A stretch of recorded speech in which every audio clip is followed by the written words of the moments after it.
ಓಂ ನಮಃ ಶಿವಾಯ್. ಭಾರತ್ ಮಾತಾ ಶಿವಶಕ್ತಿ ಅವತಾರ್. ಓಂ ಮಂಡಳಿ ಸತ್ಯಗೀತೆ ಮುರಳಿ. ಓಂ ಪಿತಾಶ್ರೀ ಶಿವ ತಂದೆಯ ನೆನಪಿದೆಯೇ. 30/7/2025 ಬೆಳಗಿನ ತರಗತಿ. Revise course 2/4/1968. ಪ್ರಿಯ ಮಕ್ಕಳೇ, ಆತ್ಮಾಭಿಮಾನಿಗಳಾಗಿರಿ. ಇದರಲ್ಲಿಯೇ ಪರಿಶ್ರಮ ಇದೆ. ತಮ್ಮನ್ನು ಶರೀರ ಎಂದು ತಿಳಿದುಕೊಳ್ಳುವುದು ಮೂರ್ಖತೆಯಾಗಿದೆ. ಈಗ ತಂದೆ ನಮ್ಮನ್ನು ಬುದ್ಧಿವಂತರನ್ನಾಗಿ ಮಾಡುತ್ತಿದ್ದಾರೆ. ನಮ್ಮ ಮುಖ್ಯ ಶಿಕ್ಷಣ ಆಗಿದೆ. ಬೇರೆ ಸಾಕ್ಷಾತ್ಕಾರ, ಧ್ಯಾನ ಇತ್ಯಾದಿಯ ಯಾವ ಲಾಭವೂ ಇಲ್ಲ. ಓಂ ನಮಃ ಶಿವಾಯ್. ನಾವು ಮಕ್ಕಳು ರಾಯಲ್ ವಿದ್ಯಾರ್ಥಿಗಳಾಗಿದ್ದೇವೆ. ನಮಗೆ ನಶೆ ಇದೆ ಅಲ್ಲವೇ ಮಕ್ಕಳಿಗೆ? ಏಕೆಂದರೆ ಮಕ್ಕಳು ರಾಯಲ್ ವಿದ್ಯಾರ್ಥಿಗಳಾಗಿದ್ದೀರಿ. ಬೇಹದ್ದಿನ ಮಾಲೀಕ ತಂದೆ ಓದಿಸುತ್ತಿದ್ದಾರೆ ಅಂದ ಮೇಲೆ ನಾವು ಎಷ್ಟೊಂದು ರಾಯಲ್ ವಿದ್ಯಾರ್ಥಿಗಳಾಗಿದ್ದೇವೆ. ನಾವು ರಾಯಲ್ ವಿದ್ಯಾರ್ಥಿಗಳ ನಡತೆಯೂ ಸಹ ರಾಯಲ್ ಆಗಿರಬೇಕು. ಆಗಲೇ ತಂದೆಯನ್ನು ಪ್ರತ್ಯಕ್ಷ ಮಾಡಲು ಸಾಧ್ಯ. ವಿಶ್ವದಲ್ಲಿ ಶಾಂತಿಯನ್ನು ಸ್ಥಾಪನೆ ಮಾಡುತ್ತಿದ್ದೇವೆ. ಶ್ರೀಮತದನುಸಾರವಾಗಿ ನಡೆಯುತ್ತಾ ನಿಮಿತ್ತರಾಗಿರಿ. ಎಷ್ಟೊಂದು ಶಾಂತಿಯ ಬಹುಮಾನ ಸಿಗುತ್ತದೆ. ಬಹುಮಾನ ಒಂದು ಜನ್ಮಕ್ಕೋಸ್ಕರ ಏನಾದರೂ ಸಿಗುತ್ತದೆಯೇನು? ಜನ್ಮ ಜನ್ಮಾಂತರಕ್ಕೋಸ್ಕರ ಬಹುಮಾನ ಸಿಗುತ್ತಿದೆ ಅಂದ ಮೇಲೆ ಮಕ್ಕಳು ತಂದೆಗೆ ಯಾವ ರೀತಿ ಧನ್ಯವಾದಗಳನ್ನು ಹೇಳುತ್ತೀರಿ? ತಂದೆ ಬಂದಿರುವುದೇ ನಮ್ಮ ಕೈಯಲ್ಲಿ ತನ್ನ ವಸ್ತುವನ್ನು ಕೊಡಲು. ಮಕ್ಕಳಿಗೆ ಗೊತ್ತಿದೆ ತಂದೆ ಬಂದು ಏನನ್ನು ಕೊಡುತ್ತಾರೆ ಎಂದು. ತಂದೆ ಹೇಳುತ್ತಾರೆ, ನನ್ನೊಬ್ಬನನ್ನೇ ನೆನಪು ಮಾಡಿರಿ ಹಾಗೂ ಪವಿತ್ರರಾಗಿರಿ. ತಂದೆ ಯಾವಾಗಲೂ ಈ ರೀತಿ ರಿಕ್ವೆಸ್ಟ್ ಮಾಡುವುದಿಲ್ಲ, ನನ್ನೊಬ್ಬನನ್ನೇ ನೆನಪು ಮಾಡಿರಿ ಎಂದು. ತಂದೆ ಯಾಕೆ ಈ ರೀತಿ ಹೇಳುತ್ತಿದ್ದಾರೆ? ಏಕೆಂದರೆ ನೆನಪಿನಿಂದಲೇ ವಿಕರ್ಮ ವಿನಾಶ ಆಗಲಿದೆ. ಕೇವಲ ಬೇಹದ್ದಿನ ತಂದೆಯ ಪರಿಚಯ ಸಿಕ್ಕಿದೆ ಹಾಗೂ ನೀವು ಮಕ್ಕಳಿಗೆ ನಿಶ್ಚಯ ಇದೆ. ಇಲ್ಲಿ ತೊಂದರೆಯ ಮಾತಿಲ್ಲ. ಭಕ್ತಿ ಮಾರ್ಗದಲ್ಲಿ ಭಗವಂತ ತಂದೆ ತಂದೆ ಎಂದು ಹೇಳುತ್ತಾ ಬಂದಿದ್ದೇವೆ. ಅವಶ್ಯವಾಗಿ ತಂದೆಯಿಂದ ಏನಾದರೂ ಆಸ್ತಿ ಸಿಕ್ಕಿರಬೇಕು. ರಾಜಧಾನಿಯ ಆಸ್ತಿ ಸಿಕ್ಕಿದೆ. ಆದ್ದರಿಂದ ಪುರುಷಾರ್ಥದ ಅವಕಾಶವೂ ಸಹ ಇದೆ.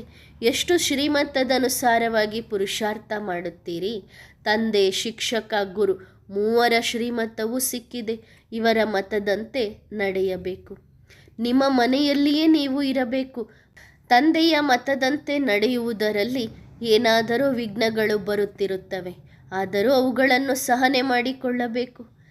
ತಂದೆಯೂ ಸಹ ತಿಳಿಸುತ್ತಿದ್ದಾರೆ ಯಾವ ಯಾವ ಮಾಯೆಯ ವಿಘ್ನಗಳು ಬರುತ್ತವೆ ಎಂದು. ದೇಹಾಭಿಮಾನದ ಕಾರಣದಿಂದ ಮಾಯಾ ವಿಘ್ನಗಳು ಬರುತ್ತವೆ ಎನ್ನುವುದು ಮಕ್ಕಳಿಗೆ ಗೊತ್ತಿದೆ. ಮಾಯೆಯೂ ಸಹ ಫಸ್ಟ್ ನಂಬರಿನ ವಿಘ್ನ ಯಾವುದನ್ನು ಹಾಕುತ್ತದೆ? ದೇಹಾಭಿಮಾನದ ವಿಘ್ನ. ತಂದೆ ಹೇಳುತ್ತಾರೆ, ತಮ್ಮನ್ನು ಆತ್ಮ ಎಂದು ತಿಳಿದುಕೊಳ್ಳಿರಿ. ನೀವು ಯಾಕೆ ಶ್ರೀಮತವನ್ನು ಸ್ವೀಕಾರ ಮಾಡುವುದಿಲ್ಲ? ಮಕ್ಕಳು ಹೇಳುತ್ತಾರೆ, ಬಾಬಾ ನಾವು ಬಹಳ ಪ್ರಯತ್ನ ಮಾಡುತ್ತೇವೆ, ಆದರೆ ಶ್ರೀಮತದನುಸಾರವಾಗಿ ನಡೆಯಲು ಮಾಯೆ ಬಿಡುವುದಿಲ್ಲ ಎಂದು ಹೇಳುತ್ತಾರೆ. ಮಕ್ಕಳಿಗೆ ಗೊತ್ತಿದೆ ಶಿಕ್ಷಣದಲ್ಲಿ ಪುರುಷಾರ್ಥ ಅವಶ್ಯಕತೆ ಇದೆ. ಒಂದು ವೇಳೆ ಸಹಯೋಗಿಗಳು ಸಿಕ್ಕಾಗ ಸರ್ವಿಸಿಂಗ್ ಬಹಳ ಚೆನ್ನಾಗಿ ಆಗುತ್ತದೆ. ಎಲ್ಲರೂ ಪರಿಶ್ರಮ ಪಡಲೇಬೇಕು.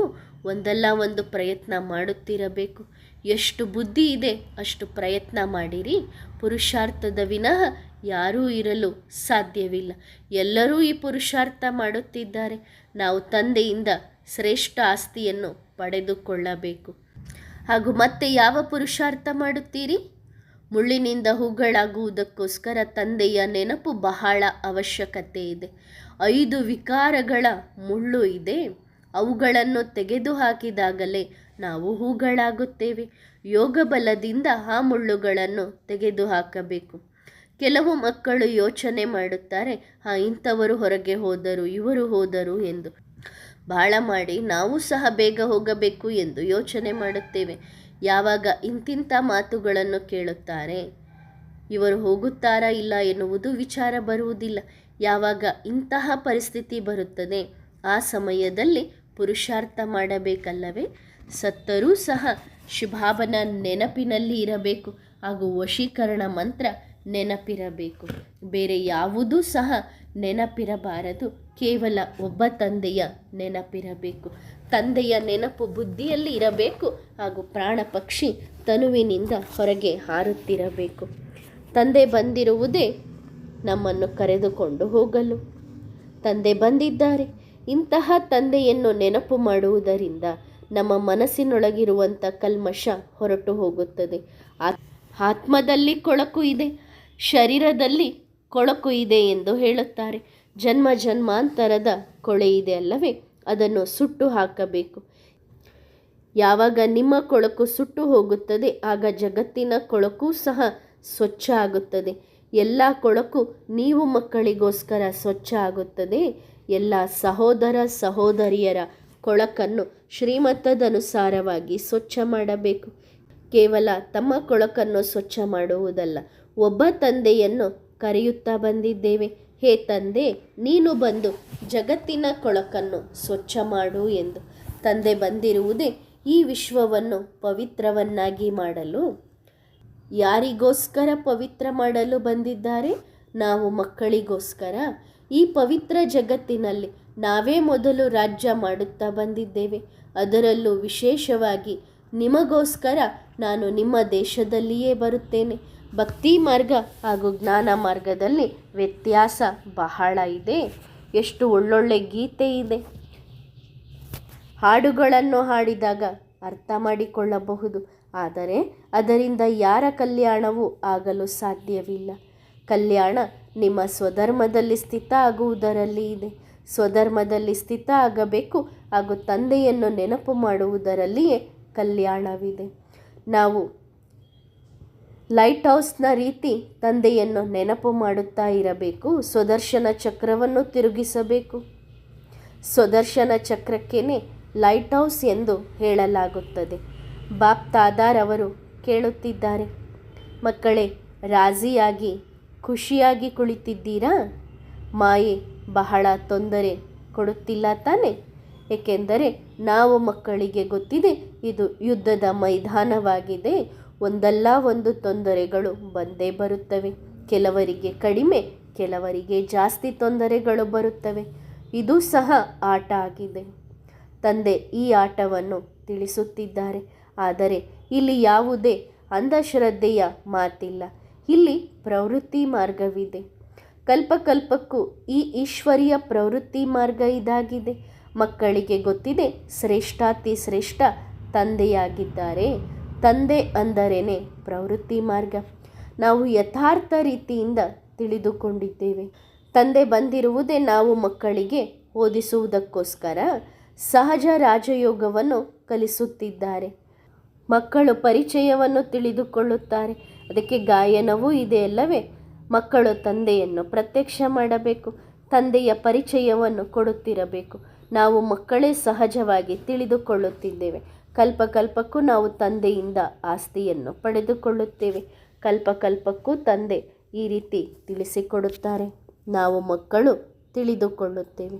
ಕೆಲವರು ಏನನ್ನೂ ತಿಳಿದುಕೊಳ್ಳುವುದಿಲ್ಲ. ಮಾಯೆಯ ಮಕ್ಕಳಾಗಿ ತಂದೆ ಕೊಟ್ಟಂಥ ಜ್ಞಾನವನ್ನೆಲ್ಲವನ್ನು ಮರೆಯುತ್ತಾರೆ. ಒಂದು ಕಡೆ ದುಃಖವನ್ನು ನೋಡುತ್ತಿರುತ್ತಾರೆ, ಇನ್ನೊಂದು ಕಡೆ ಸುಖದ ಕಡೆಗೂ ಆಕರ್ಷಣೆಯಾಗುತ್ತಿರುತ್ತದೆ. ತಂದೆ ಬಂದಿರುವುದೇ ಸತ್ಯಯುಗಿ ಸುಖಧಾಮದ ಸಂಬಂಧದಲ್ಲಿ ನಮ್ಮನ್ನು ಬಂಧಿಸಲು. ನಾವು ಮಕ್ಕಳಿಗೆ ಗೊತ್ತಿದೆ ಈ ಜೀವನ ಬಹಳ ಚೆನ್ನಾಗಿದೆ. ಇದು ಜನ್ಮ ಜನ್ಮಾಂತರ ಕಲ್ಪಕಲ್ಪಾಂತರ ಜೊತೆ ಕೊಡುವಂತಹ ಜೀವನ. ಅಂದ ಮೇಲೆ ಯಾಕೆ ಬದುಕಿದ್ದಾಗಲೇ ತಂದೆಯಿಂದ ನಾವು ಆಸ್ತಿಯನ್ನು ಪಡೆದುಕೊಳ್ಳಬಾರದು?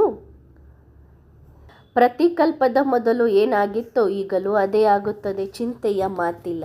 ತಂದೆಯಿಂದ ಆಸ್ತಿಯನ್ನು ಪಡೆದುಕೊಳ್ಳಬೇಕು. ಆಸ್ತಿ ಪಡೆದುಕೊಳ್ಳುವಂಥವರು ಅವಶ್ಯವಾಗಿ ಆಗುತ್ತೀರಿ. ತಂದೆಯನ್ನು ನೆನಪು ಮಾಡುತ್ತಾ ಮಾಡುತ್ತಾ ತಮ್ಮ ಪಾಪವನ್ನು ಭಸ್ಮ ಮಾಡಿಕೊಳ್ಳಬೇಕು. ಮೂಲ ಮಾತು ಇದಾಗಿದೆ. ಯಾತ್ರೆಗೆ ಹೋಗಬೇಕಾದರೆ ತೊಂದರೆ ಬಂದೇ ಬರುತ್ತದೆ, ಆದರೆ ಅದು ಅಂಧಶ್ರದ್ಧೆಯ ಭಕ್ತಿಯಾಗಿದೆ. ಈಗ ಹಳೆಯ ಜಗತ್ತನ್ನು ಬಿಡಲೇಬೇಕು. ಅವಶ್ಯವಾಗಿ ಬಹಳಷ್ಟು ಪ್ರಯತ್ನ ಪಡುತ್ತಾರೆ. ತಂದೆಯ ಶ್ರೀಮತದನುಸಾರವಾಗಿ ನಡೆಯಬೇಕು. ಆದರೆ ಮಾಯೆ ತಂದೆಯ ಶ್ರೀಮತದಂತೆ ನಡೆಯಲು ಬಿಡುವುದಿಲ್ಲ. ಬಹಳಷ್ಟು ವಿಘ್ನಗಳನ್ನು ಹಾಕುತ್ತದೆ. ತಂದೆ ಹೇಳುತ್ತಾರೆ, ಮಕ್ಕಳೇ ಪುರುಷಾರ್ಥ ಮಾಡಿರಿ, ತಂದೆಯನ್ನು ನೆನಪು ಮಾಡಿರಿ, ಮನೆಯಲ್ಲೇ ಕುಳಿತು ತಂದೆಯನ್ನು ನೆನಪು ಮಾಡಿರಿ, ಖುಷಿ ಖುಷಿಯಿಂದ ನೆನಪು ಮಾಡಿರಿ. ಎಲ್ಲರೂ ಇಲ್ಲಿ ಬಂದು ಕೂರಲು ಸಾಧ್ಯವಿಲ್ಲ. ತಂದೆ ಬಹಳಷ್ಟು ಒಳ್ಳೆಯ ಯುಕ್ತಿಯನ್ನು ತಿಳಿಸಿಕೊಡುತ್ತಾರೆ. ಮನೆಯಲ್ಲೇ ಕುಳಿತು ನೀವು ರಿಫ್ರೆಶ್ ಆಗಬಹುದು, ತಂದೆಯನ್ನು ನೆನಪು ಮಾಡಬಹುದು. ಈ ಜಗತ್ತಿನಲ್ಲಿ ಇದ್ದರೂ ಹೇಗೆ ಎಂದರೆ ಇಲ್ಲದಂತೆ ಇರಬೇಕು. ಅದೇ ರೀತಿ ಮನೆಯಲ್ಲಿ ಇದ್ದರೂ ಸಹ ಇಲ್ಲ ಎನ್ನುವ ರೀತಿಯಲ್ಲಿ, ಅಂದರೆ ಇದ್ದರೂ ಇಲ್ಲದಂತೆ. ಬೇಹದ್ದಿನ ತಂದೆ ಬೇಹದ್ದಿನ ಉಡುಗೊರೆಯನ್ನು ಕೊಡಲು ಬಂದಿದ್ದಾರೆ. ನಾಟಕದ ಅನುಸಾರವಾಗಿ ಪುರುಷಾರ್ಥ ಮಾಡಬೇಕು. ಮಾಡಲ್ಪಟ್ಟಂತಹ ಆಟ ಇದಾಗಿದೆ. ಇಲ್ಲಿ ಏನೇ ಆದರೂ ನೀವು ಅನುಭವ ಮಾಡಬೇಕು. ಅನನ್ಯ ಮಕ್ಕಳು ಶರೀರವನ್ನು ತ್ಯಾಗ ಮಾಡಿದಾಗ ನೀವು ಎಂದೂ ಅಳಬಾರದು, ಆದರೆ ಮಕ್ಕಳು ಅಳುತ್ತಾರೆ. ಇದರಲ್ಲಿಯೇ ಪರೀಕ್ಷೆ ಇದೆ. ಜ್ಞಾನದಲ್ಲಿ ನಾವು ಅಳಬಾರದು. ನಾವು ಮಕ್ಕಳಿಗೆ ಜ್ಞಾನ ಸಿಕ್ಕಿದೆ ಎಂದ ಮೇಲೆ ನಾವು ಇನ್ನೂ ಕಚ್ಚಾ ಆಗಿದ್ದೇವೆ. ಮಕ್ಕಳು ಈಗ ಇನ್ನೂ ಕಚ್ಚಾ ಆಗಿದ್ದಾರೆ. ಮುಂದೆ ಹೋದಂತೆ ಕಚ್ಚಾ ಮಕ್ಕಳು ಸಹ ಪಕ್ಕಾ ಆಗುತ್ತಾರೆ. 16 ಕಲಾ ಸಂಪೂರ್ಣ ಈಗ ಇನ್ನೂ ಯಾರೂ ಆಗಿಲ್ಲ, ಆಗುತ್ತಿದ್ದಾರೆ. ವೃದ್ಧಾವಸ್ಥೆಯುಳ್ಳಂಥವರು ಅಥವಾ ಯುವಕರು ಬುದ್ಧಿಯಲ್ಲಿ ಜ್ಞಾನ ನಾಟಕವನ್ನು ತಿಳಿದುಕೊಂಡಿದ್ದೀರಿ ಅಂದ ಮೇಲೆ ಪಕ್ಕಾ ಆಗಬೇಕು. ಸದಾ ಖುಷಿಯಾಗಿರಬೇಕು. ನಿಮ್ಮ ಮುಖದಲ್ಲಿ ಆ ಖುಷಿ ಹೊಳೆಯುತ್ತಿರಬೇಕು. ಯಾರು ಖುಷಿಯಾಗಿದ್ದೇವೆ ಎಂದು ಹೇಳುತ್ತಾರೆ ಅವರ ಬಾಯಿಂದ ರತ್ನಗಳೇ ಬರುತ್ತವೆ. ನಾವು ಸಹ ಜ್ಞಾನಿ ಯೋಗಿಗಳಾಗಿದ್ದೇವೆ, ಅವರು ಸಹ ಜ್ಞಾನಿ ಯೋಗಿಗಳು. ಜ್ಞಾನದ ಆಸ್ತಿಯ ಮಳೆಯನ್ನು ತಂದೆ ಸುರಿಸುತ್ತಿದ್ದಾರೆ. ಎಂತಹ ಪರಿಸ್ಥಿತಿಯಲ್ಲೂ ಮಧುರ ತಂದೆಯನ್ನು ಎಲ್ಲರಿಗೂ ನೆನಪು ಮಾಡಿಸಬೇಕು. ಯಾರು ವಿದೇಹಿಯಾಗಿದ್ದಾರೆ ಅವರೇ ದೇಹಧಾರಿಗಳಿಗೆ ಜ್ಞಾನವನ್ನು ತಿಳಿಸಿಕೊಡುತ್ತಾರೆ. ಸಂಗಮ ಯುಗದ ಪ್ರತಿಯೊಂದು ಮಾತು ರಹಸ್ಯವಾಗಿದೆ. ನಾವು ಮಕ್ಕಳಿಗೆ ಗೊತ್ತಿದೆ, ನಾವು ನಿರಾಕಾರಿ ಹಾಗೂ ಸಾಕಾರಿ ಇಬ್ಬರಿಗೂ ಮಕ್ಕಳಾಗಿದ್ದೇವೆ ಹಾಗೂ ಸಂಗಮ ಯುಗದಲ್ಲಿಯೇ ಈ ಮಾತನ್ನು ತಿಳಿಸಿಕೊಡಲಾಗುತ್ತದೆ. ಈಗ ನಾವು ಆತ್ಮಗಳಿಗೆ ಜ್ಞಾನದ 3ನೇ ನೇತ್ರ ಸಿಕ್ಕಿದೆ. ಆತ್ಮನೇ ಜ್ಞಾನವನ್ನು ತಿಳಿದುಕೊಂಡಿದೆ ಎಂದ ಮೇಲೆ ನಾವು ಈ ಶರೀರದ ಮೂಲಕ ಓದುತ್ತಿದ್ದೇವೆ, ವಿಶ್ವದ ರಾಜ್ಯವನ್ನು ಪಡೆದುಕೊಳ್ಳುತ್ತಿದ್ದೇವೆ. ಇಂತಹ ತಂದೆಯನ್ನು ಎಷ್ಟು ನೆನಪು ಮಾಡಬೇಕು, ಎಷ್ಟು ನೆನಪು ಮಾಡಬೇಕು. ತಂದೆ ಆಜ್ಞಾಕಾರಿ ಸೇವಕ ಆಗಿದ್ದಾರೆ, ಆದರೂ ಸಹ ಎಷ್ಟೊಂದು ಸಾಧಾರಣ ಇದ್ದಾರೆ. ವಿಶ್ವದ ಮಾಲೀಕರಾಗುವುದು ಎಷ್ಟು ದೊಡ್ಡ ಪರೀಕ್ಷೆಯಾಗಿದೆ. ಇದನ್ನೇ ಹೇಳಲಾಗುತ್ತದೆ ಆತ್ಮಿಕ ಶಿಕ್ಷಣ. ನಮ್ಮದು ಸಂಪೂರ್ಣ ಆತ್ಮಿಕ ಪಂಚಾಯಿತಿಯಾಗಿದೆ. ಇಲ್ಲಿ ಆತ್ಮಿಕ ಪ್ರಿನ್ಸಿಪಲ್ ಎಲ್ಲರಿಗಿಂತ ದೊಡ್ಡವರಾಗಿದ್ದಾರೆ. ನಾವು ಆತ್ಮಿಕ ಸರ್ಕಾರದ ಮಿನಿಸ್ಟರ್ಗಳು. ಹೇಗೆ ಎಲ್ಲ ಮಿನಿಸ್ಟರ್ಗಳಿರುತ್ತಾರೆ ಹಾಗೆ ನಾವು ಸಹ ಆತ್ಮಿಕ ಸರ್ಕಾರದವರು. ಇದು ಸಹ ನಾವು ಮಕ್ಕಳಿಗೆ ಗೊತ್ತಿದೆ. ಸೆಕೆಂಡ್ ಬೈ ಸೆಕೆಂಡ್ ಈ ನಾಟಕ ತಿರುಗುತ್ತಿರುತ್ತದೆ. ಈ ಪಾತ್ರ ಅಕ್ಯುರೇಟ್ ಆಗಿ ನಡೆಯುತ್ತದೆ. ಆದ್ದರಿಂದ ತಂದೆ ನಮ್ಮನ್ನು ನಿಶ್ಚಿಂತರನ್ನಾಗಿ ಮಾಡುತ್ತಿದ್ದಾರೆ. ಪುರುಷಾರ್ಥವನ್ನು ಮಾಡಲೇಬೇಕು, ಇಲ್ಲ ಅಂದರೆ ಪ್ರಾರಬ್ಧ ಹೇಗೆ ರೂಪಿಸಿಕೊಳ್ಳುತ್ತೇವೆ. ತಂದೆ ಹೇಳುತ್ತಿದ್ದಾರೆ, ಆತ್ಮಿಕ ದೃಷ್ಟಿಯನ್ನು ಇಟ್ಟುಕೊಳ್ಳಿರಿ, ಇದರಿಂದಲೇ ನೀವು ಬಚಾವಾಗಲು ಸಾಧ್ಯ. ನಾವು ಆತ್ಮರುಗಳಿಗೆ ತಂದೆ ಓದಿಸುತ್ತಿದ್ದಾರೆ. ಆತ್ಮ ಕೇಳುತ್ತಿದೆ, ನಾವು ಪರಸ್ಪರ ಸಹೋದರರಾಗಿದ್ದೇವೆ. ತಂದೆ ಒಬ್ಬರೇ ಆಗಿದ್ದಾರೆ. ಯಾರೆಲ್ಲ ಕೋಟಿ ಕೋಟಿ ಆತ್ಮರುಗಳಿದ್ದಾರೆ ಆ ಎಲ್ಲರಿಗೂ ಸದ್ಗತಿಯನ್ನು ಕೊಡಲು ನಾನು ಬಂದಿದ್ದೇನೆ.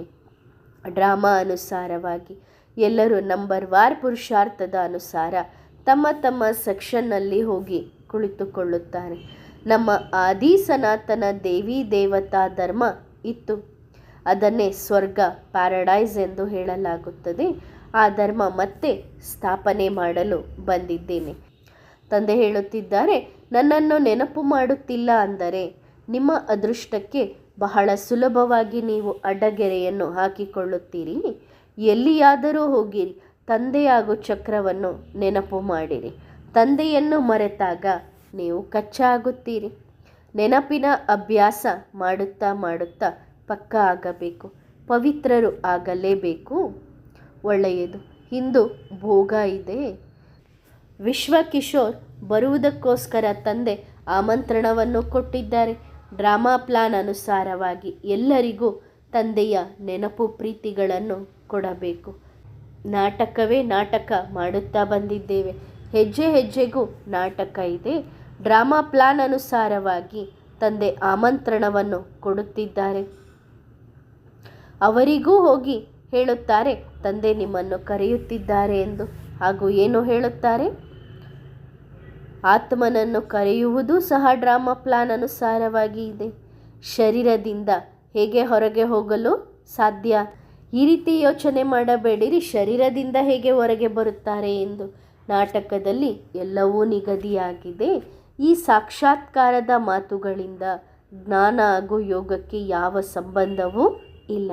ಹೇಗೆ ಮಮ್ಮ ಬರುತ್ತಿದ್ದರು, ಮಮ್ಮನ ಜೊತೆಗೆ ನೀವು ಮಾತನಾಡುತ್ತಿದ್ದೀರಿ, ಅದೇ ರೀತಿ ಇವರು ಸಹ ಬಂದು ಮಾತನಾಡಲು ಸಾಧ್ಯವಿದೆ, ತಿರುಗಾಡಿಕೊಂಡು ಬರಲು ಸಾಧ್ಯವಿದೆ, ತಮ್ಮ ಅನುಭವವನ್ನು ತಿಳಿಸಲು ಸಾಧ್ಯವಿದೆ, ಊಟ ಮಾಡಬಹುದು. ಯಾವುದೇ ಮಾತಿನ ರೆಸ್ಪಾನ್ಸ್ ಕೊಡಲು ನಾಟಕದಲ್ಲಿ ಅವರು ಕೊಡಬೇಕು ಎಂದು ಇದ್ದರೆ ಕೊಡುತ್ತಾರೆ. ಕೇವಲ ಶರೀರ ಮಾತ್ರ ಬದಲಾಗಿದೆ, ಬಾಕಿ ಮಾತನಾಡುವುದರಿಂದಲೇ ಅರ್ಥ ಆಗುತ್ತದೆ. ಅವರ ಆತ್ಮನನ್ನು ಕರೆಯಲಾಗುತ್ತದೆ. ಇದು ಸಹ ಅದ್ಭುತವಾಗಿದೆ. ತಂದೆ ನಾವು ಮಕ್ಕಳಿಗೆ ಓದಿಸುತ್ತಿದ್ದಾರೆ ಹಾಗೂ ಮಕ್ಕಳು ಓದಿ ಶ್ರೇಷ್ಠ ಪದವಿಯನ್ನು ಪಡೆದುಕೊಳ್ಳಬೇಕು. ಈ ಮಾತುಗಳಿಗೆ ಯಾವ ಮಹತ್ವವೂ ಇರುವುದಿಲ್ಲ. ನೆನಪು ಹಾಗೂ ದೈವಿ ಗುಣಗಳಿಗೆ ಮಹತ್ವವನ್ನು ಕೊಡಲಾಗುತ್ತದೆ. ಆಗಲೇ ನಾವು ದೇವತೆಗಳಾಗುತ್ತೇವೆ. ಹಳೆಯ ಸ್ವಭಾವ ಪರಿವರ್ತನೆಯಾಗುತ್ತದೆ. ಇಲ್ಲ ಎಂದರೆ ನಿಮ್ಮ ಸ್ವಭಾವದಿಂದಲೇ ನಿಮ್ಮ ಪದವಿ ಭ್ರಷ್ಟ ಮಾಡಿಕೊಳ್ಳುತ್ತೀರಿ. ನಾವು ಮಕ್ಕಳಿಗೆ ಗೊತ್ತಿದೆ ಆತ್ಮ ಜ್ಞಾನ ಸ್ವರೂಪವಾಗಿದೆ. ಆತ್ಮನನ್ನು ಕರೆಯುತ್ತಾ ಬಂದಿದ್ದೇವೆ. ಆತ್ಮನೇ ಈ ಶರೀರದ ಮೂಲಕ ತಿನ್ನುತ್ತದೆ, ಕುಡಿಯುತ್ತದೆ. ಶರೀರದ ಕಿವಿಗಳ ಮೂಲಕ ಮಾತುಗಳನ್ನು ಕೇಳಿಸಿಕೊಳ್ಳುತ್ತದೆ. ಆತ್ಮವನ್ನೇ ಪಾವನ ಮಾಡಬೇಕು. ಗಳಿಗೆ ಗಳಿಗೆಗೂ ದೇಹಾಭಿಮಾನದಲ್ಲಿ ಬರುತ್ತೇವೆ. ತಂದೆ ಹೇಳುತ್ತಾರೆ, ಮಕ್ಕಳೇ ಆತ್ಮಾಭಿಮಾನಿಗಳಾಗಿರಿ. ಇದರಲ್ಲಿಯೇ ಪರಿಶ್ರಮ ಇದೆ. ತಮ್ಮನ್ನು ಶರೀರ ಎಂದು ತಿಳಿದುಕೊಳ್ಳುವುದು ಮೂರ್ಖತೆಯಾಗಿದೆ. ನೀವು ಮೂರ್ಖರಾಗಿದ್ದವರು. ಈಗ ತಂದೆ ಬಂದು ನಮ್ಮನ್ನು ಎಷ್ಟೊಂದು ಬುದ್ಧಿವಂತರನ್ನಾಗಿ ಮಾಡುತ್ತಿದ್ದಾರೆ. ನಮ್ಮ ಮುಖ್ಯ ಶಿಕ್ಷಣ ಆಗಿದೆ. ಬಾಕಿ ಏನೆಲ್ಲ ಆಗುತ್ತಿದೆ ಅದೆಲ್ಲವೂ ನಾಟಕದಲ್ಲಿ ಪಾತ್ರ ಇದೆ. ಒಳ್ಳೆಯದು. ಮಧುರಾತಿ ಮಧುರ ಸಿಕ್ಕಿಲ್ಲದೆ ಮಕ್ಕಳಿಗೆ ಆತ್ಮಿಕ ಬಾಪ್ದಾದಾರವರ ನೆನಪು ಪ್ರೀತಿ. Good morning. ಆತ್ಮಿಕ ಮಕ್ಕಳಿಗೆ ಆತ್ಮಿಕ ಬಾಪ್ದಾದಾರವರ ನಮಸ್ತೆ. ರಾತ್ರಿಯ ತರಗತಿ ರಿವೈಸ್ ಕೋರ್ಸ್ 4/4/1968. ಇವತ್ತು ಗುರುವಾರ ಆಗಿತ್ತು, ಹೌದು ತಾನೆ? ಹೌದು. ಗುರುವೂ ಸಹ ಇದ್ದಾರೆ, ಸದ್ಗುರುವೂ ಇದ್ದಾರೆ. ಗುರುವಾರವೂ ಸಹ ಆಗಿದೆ, ಹಾಗೆಯೇ ಸದ್ಗುರುವಾರವೂ ಸಹ ಆಗಿದೆ. ಸದ್ಗುರು ವೃಕ್ಷಪತಿ ತಂದೆಯಾಗಿದ್ದಾರೆ ಹಾಗೂ ಮಕ್ಕಳಿಗೆ ಬೃಹಸ್ಪತಿಯ ದಶೆ ಇದೆಯಲ್ಲವೇ? ಇಷ್ಟು ಅವಶ್ಯಕವಾಗಿದೆ. ಶಿಕ್ಷಣದಲ್ಲಿ ವ್ಯತ್ಯಾಸವಿರುತ್ತದೆ. ಇಲ್ಲಿ ಯಾರು ಬಂದಿದ್ದಾರೆ ಅವರಿಗೆ ಖುಷಿಯಾಗುತ್ತದೆ. ನಾವು ಬೇಹದ್ದಿನ ತಂದೆಯ ಹತ್ತಿರ ಬಂದಿದ್ದೇವೆ. ಯಾರಿಗೋಸ್ಕರ ಹೋಗುತ್ತಿದ್ದೇವೆ? ತಂದೆ ನಮ್ಮನ್ನು ಶಾಂತಿಧಾಮಕ್ಕೆ ಕರೆದುಕೊಂಡು ಹೋಗಲು ಬಂದಿದ್ದಾರೆ. ಅಲ್ಲಿಂದ ನಾವು ಮತ್ತೆ ಸುಖಧಾಮಕ್ಕೆ ಬರುತ್ತೇವೆ. ಇದು ಸಹ ನಾವು ಮಕ್ಕಳ ಬುದ್ಧಿಯಲ್ಲಿ ಇದೆ. ಎಷ್ಟೊಂದು ಸಾಕಷ್ಟು ಜನ ಮನುಷ್ಯರಿದ್ದಾರೆ. ಭಕ್ತಿ ಮಾರ್ಗದಲ್ಲಿ ಎಷ್ಟೊಂದು ಸೈನ್ಯ ಇದೆ. ತಂದೆಯಿಂದ ಯಾರು ಆಸ್ತಿಯನ್ನು ಪಡೆದುಕೊಳ್ಳುತ್ತಾರೆ ಅವರೇ ಈಗ ಪೂರ್ಣ ಮಾಡಿಕೊಂಡು ಭಕ್ತಿ ಮಾರ್ಗದಲ್ಲಿ ಚೊಕ್ಕಣಚೂರ್ ಆಗಿದ್ದಾರೆ. ಜ್ಞಾನದಿಂದಲೇ ಸದ್ಗತಿಯನ್ನು ಪಡೆದುಕೊಳ್ಳುತ್ತೇವೆ ಎನ್ನುವ ಮಾತನ್ನೂ ಸಹ ಪಾಪ ಮರೆತಿದ್ದಾರೆ. ಜ್ಞಾನದಿಂದ ನಾವು ಮಕ್ಕಳಿಗೆ ಗೊತ್ತಿದೆ ಇದು ಸಹ ನಾವು ಪಾತ್ರವನ್ನು ಅಭಿನಯಿಸುತ್ತಿದ್ದೇವೆ ಎಂದು. ಸುಖದ ಪಾತ್ರವನ್ನು ಅಭಿನಯಿಸಿದ್ದೇವೆ, ಈಗ ದುಃಖದ ಪಾತ್ರವನ್ನು ಅಭಿನಯಿಸುತ್ತಿದ್ದೇವೆ. ಆಲ್ರೌಂಡರ್ ಎಂದು ಎಲ್ಲರಿಗೂ ಹೇಳುವುದಿಲ್ಲ. ಇದು ಸಹ ಮುಂದೆ ಹೋದಂತೆ ಆಲ್ರೌಂಡರ್ ಎಷ್ಟು ಜನ ಇದ್ದಾರೆ ಎನ್ನುವುದು ಗೊತ್ತಾಗುತ್ತದೆ. ಸತ್ಯಯುಗದಲ್ಲಿ ಯಾವ ಜನಸಂಖ್ಯೆ ಇರುತ್ತದೆ ಆದಿಯಲ್ಲಿ ನೀವೂ ಸಹ ಇದ್ದೀರಿ. ಇದು ಸಹ ಇದೆ, ಆದರೆ ಬಹಳ ವ್ಯತ್ಯಾಸವಿರುತ್ತದೆ. ಜನಸಂಖ್ಯೆ ಮೊಟ್ಟ ಮೊದಲು ಸ್ವರ್ಗದಲ್ಲಿ ಯಾರು ಇರುತ್ತಾರೆ 9 ಲಕ್ಷ ಜನಸಂಖ್ಯೆ ಇರುತ್ತದೆ ಎಂದು ತಿಳಿದುಕೊಳ್ಳುತ್ತಾರೆ. ಇದು ಸಹ ಮುಂದೆ ಹೋದಂತೆ ನೀವು ಮಕ್ಕಳು ತಿಳಿದುಕೊಳ್ಳುತ್ತೀರಿ. ನಾಟಕದಲ್ಲಿ ಏನು ನಿಗದಿಯಾಗಿದೆ ಅದನ್ನು ತಂದೆ ತಿಳಿಸುತ್ತಾ ಹೋಗುತ್ತಾರೆ. ಈಗ ನಾವು ಮಕ್ಕಳಿಗೆ ಗೊತ್ತಿದೆ, ಮೊದಲೇ ಎಲ್ಲವನ್ನು ತಿಳಿಸಲು ಸಾಧ್ಯವಿಲ್ಲ. ಭಕ್ತಿ ಮಾರ್ಗದವರಿಗೆ ಎಷ್ಟೊಂದು ಖುಷಿಯಾಗುತ್ತದೆ. ಹಾಗೂ ನಾವು ಮಕ್ಕಳು ಯಾವಾಗ ಜ್ಞಾನವನ್ನು ಕೇಳುತ್ತೇವೆ ಆಗ ಖುಷಿಯಿಂದ ಹಗೂರರಾಗುತ್ತೇವೆ. ತಕ್ಕಡಿಯಲ್ಲಿ ಹಿಟ್ಟು ತೂಕ ಮಾಡಿದಾಗ ನಿಮ್ಮ ತಕ್ಕಡಿಯ ತಟ್ಟೆಯೇ ಭಾರ ಆಗುತ್ತದೆ, ಅವರದು ಖಾಲಿ ಇರುತ್ತದೆ. ಖಾಲಿ ಜಗತ್ತು ಹಾಗೂ ತುಂಬಿದ ಜಗತ್ತು ಇದೆಯಲ್ಲವೇ, ನೋಡಿರಿ ಎರಡರಲ್ಲಿಯೂ ಎಷ್ಟೊಂದು ವ್ಯತ್ಯಾಸವಿದೆ. ನಾವು ಮಕ್ಕಳು ಬಹಳ ಚೆನ್ನಾಗಿ ತಿಳಿದುಕೊಳ್ಳುತ್ತಿದ್ದೇವೆ. ಇದು ಖಾಲಿ ಜಗತ್ತಾಗಿದೆ. ಮನುಷ್ಯರ ಹತ್ತಿರ ಬಹಳಷ್ಟು ಡಾಲರ್ಸ್, ಪೌಂಡ್, ಮಲ್ಟಿಮಿಲಿಯನ್ಸ್ ಹಣ ಇರಬಹುದು, ಶ್ರೀಮಂತಿಕೆ ಇರಬಹುದು. ಆದರೆ ನಾವು ಮಕ್ಕಳಿಗೆ ಗೊತ್ತಿದೆ ಇದು ಎಲ್ಲವೂ ಖಾಲಿಯಾಗಲಿದೆ. ಅವರ ಹಣ ಎಲ್ಲ ನಿಮ್ಮ ಹತ್ತಿರ ಬರುತ್ತದೆ ಎಂದು ಅರ್ಥ ಅಲ್ಲ. ನೀವು ಹೊಸ ಜಗತ್ತಿನಲ್ಲಿ ಎಲ್ಲವೂ ಹೊಸದಾಗಿ ಪಡೆದುಕೊಳ್ಳುತ್ತೀರಿ. ಎಲ್ಲ ವಸ್ತುಗಳು ಹೊಸದಾಗಿ ಇರುತ್ತವೆ. ಹಳೆಯ ಬಂಗಾರ, ಬೆಳ್ಳಿ ಯಾವ ಉಪಯೋಗಕ್ಕೂ ಬರುವುದಿಲ್ಲ. ಇಷ್ಟು ಶ್ರೇಷ್ಠ ಶಿಕ್ಷಣವನ್ನು ನೀವು ಓದುತ್ತಿದ್ದೀರಿ ಎಂದ ಮೇಲೆ ಶಿಕ್ಷಣದ ಕಡೆಗೆ ಬಹಳಷ್ಟು ಗಮನ ಕೊಡಬೇಕು. ವೃದ್ಧ ಮಾತೆಯರೂ ಸಹ ಬಹಳ ಶ್ರೇಷ್ಠ ಪದವಿಯನ್ನು ಪಡೆದುಕೊಳ್ಳಬಹುದು. ತಂದೆಯ ಮಹಿಮೆ ಅಪಾರ ಆಗಿದೆ. ತಂದೆ ಎಷ್ಟೊಂದು ಪ್ರೀತಿಯಿಂದ ನಾವು ಮಕ್ಕಳಿಗೆ ಓದಿಸುತ್ತಿದ್ದಾರೆ. ಬಹಳ ಪ್ರೀತಿಯ ಮಕ್ಕಳೇ ಎಂದು ಹೇಳುತ್ತಾರೆ. ಇದು ಸಹ ತಂದೆ ಹೇಳಬೇಕಾಗುತ್ತದೆ. ನಂಬರ್ ವಾರ್ ಪುರುಷಾರ್ಥದ ಅನುಸಾರ ಪ್ರೀತಿಯ ಮಕ್ಕಳಾಗಿದ್ದೀರಿ. ಪ್ರತಿಯೊಬ್ಬರ ಪುರುಷಾರ್ಥವು ಅವರದೇ ಆಗಿದೆ. ತಂದೆ ಬಡವರ ಬಂಧು ಆಗಿದ್ದಾರೆ. ಎಷ್ಟೊಂದು ಶ್ರೀಮಂತರನ್ನಾಗಿ ಮಾಡುತ್ತಾರೆ. ಈಗ ಬಲೆ ಪದ್ಮಾಪತಿ ಮನುಷ್ಯರು ಇದ್ದಾರೆ, ಆದರೆ ಯಾವ ಸುಖವೂ ಸ್ಥಿರವಾಗಿ ಇಲ್ಲ. ನಾವು ಮಕ್ಕಳಿಗೆ ಗೊತ್ತಿದೆ ಇದೆಲ್ಲವೂ ಇನ್ನು ಎಷ್ಟು ಸಮಯ ಇರುತ್ತದೆ. ಈ ನೋಟು, ಬೆಳ್ಳಿ, ಬಂಗಾರ ಎಲ್ಲವೂ ಸಹ ಸಮಾಪ್ತಿಯಾಗುತ್ತದೆ. ಯಾವುದೂ ಬರುವುದಿಲ್ಲ. ಬೆಂಕಿಯಲ್ಲಿ ಬಂಗಾರ ಬಿದ್ದರೆ ಅದು ಕರಗಿ ಹೋಗುತ್ತದೆ.